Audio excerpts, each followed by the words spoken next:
Well, Tim Ferriss really rearranged my top five when I stumbled into his book 2 years ago, and I have it sitting here on my desk now, along with four other business books that I refer to on a regular basis. My situation's different than most because I left the grind of 9 to 5 in my early 20s, and until I read The 4 Hour Work Week, I was about as far from the new rich as a natural blonde could possibly be. See, I had this identity as a starving artist, and I was proud of that. In truth, I was just an under earner. I'd basically deselected myself for affluence, so my options were really quite limited. It's not that my skills were limited. I'm a psychotherapist, black belt martial artist, master yoga teacher, and I've got to have an award for Best Inspirational Book of the Year to my credit. But who knows? I just didn't have enough savvy. Well, Tim's book really blew that open for me, and I always call it the Work Smarter, Not Harder Manifesto. So let me talk a little bit about the tools and techniques that really speak to me. My favorite is Tim's distinction, what he calls the freedom multiplier, the what you do, when you do it, where you do it, and with whom you do it. Now, I right now have the with whom you do it dream team in Tim and Susan Bratton, who are my publishers and partners in an information product all online.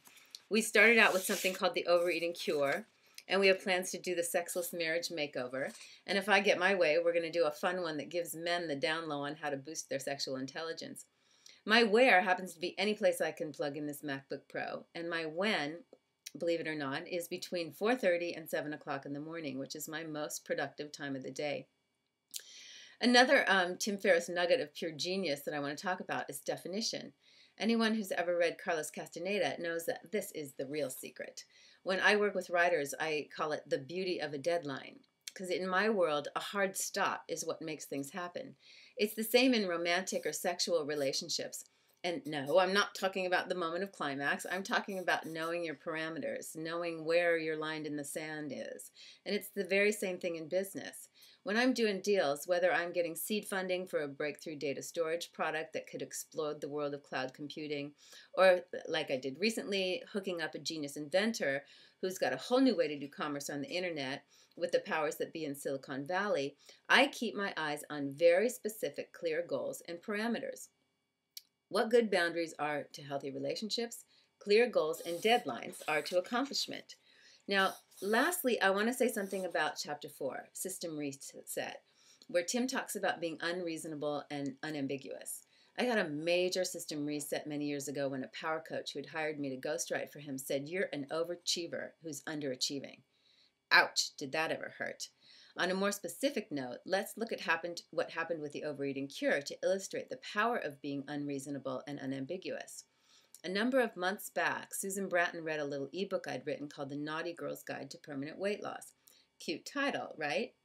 Way ambiguous. So Susan had me sit down with her husband to do a search engine optimization session, and he asked me to show up with a list of Google keywords that might relate to it. I knew a little bit about this. I'd heard about Tim's experience of titling his book, but I was skeptical. So we sit down, and Tim does his little magic with words like diet and weight loss and fat loss. And at one point, he turns his chair around toward me, and he says, "I can get you rated #2 on Google if you use the word overeating in your title."